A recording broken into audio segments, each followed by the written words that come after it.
Greetings and the Lord be with you, Pillar Church. My name is Ryan. It is so good to be able to join with you all, even if it is virtually. It certainly was strange yesterday to not be able to worship the empty tomb of Easter with you all in person, but it is an enormous blessing to be able to join together with you all over this video right now. I hope you were able to see the entirety of yesterday's Easter service with Pillar Church. If I'm honest, one of my favorite parts of the entire service were the photos that many of you sent in. My wife Claire had the wonderful responsibility of compiling all of those into the video during communion and after the service was over. John's sermon was awesome, and I felt the Holy Spirit moving. Pastor Jenna's prayers were impactful, haunting, and true. Pillar's exemplary worship team led folks in my own living room to tears. But the photos, seeing your smiling faces, feeling connected to you all, getting a glimpse into your homes and lives, man, oh man, did I need that. I don't think I realized just how much I miss you and how much I needed to see you all, so thank you. And while it was so good to see you all and to worship, we are also living in a moment of tension, and I don't need to tell you that. You are well aware of that fact. Pastor John laid this out so well for us yesterday, and we are made acutely aware of this tension when we find ourselves responding to the Easter cry, "Christ is risen," by saying, "He is risen indeed," within our living rooms and not within Pillar's sanctuary.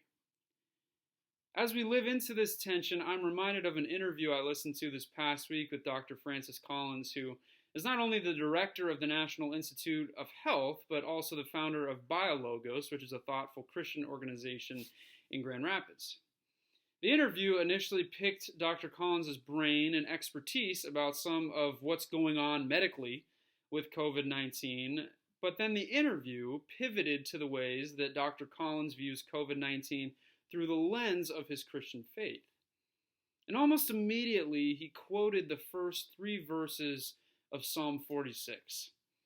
And for our devotional today, I would like to read the entirety of Psalm 46 to you all because I think it speaks well into the tension that we find ourselves living here and now. It says this: God is our refuge and strength, an ever-present help in trouble. Therefore we will not fear, though the earth give way and the mountains fall into the heart of the sea.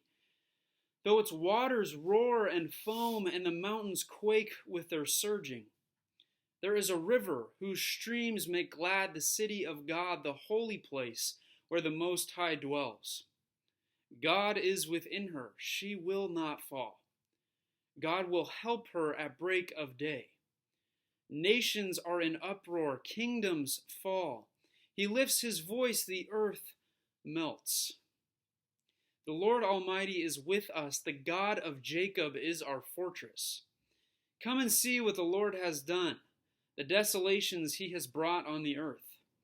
He makes wars cease to the ends of the earth. He breaks the bow and shatters the spear.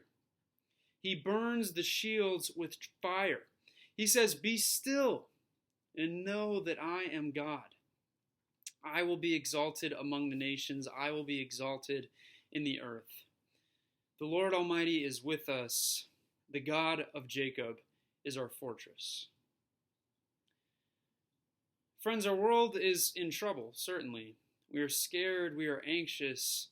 We crave human interaction. We crave seeing one another. We crave living in community. And yet Psalm 46 reassures us God is our refuge, an ever-present help in trouble. In the midst of all we're going through, God is still somehow, some way present with us.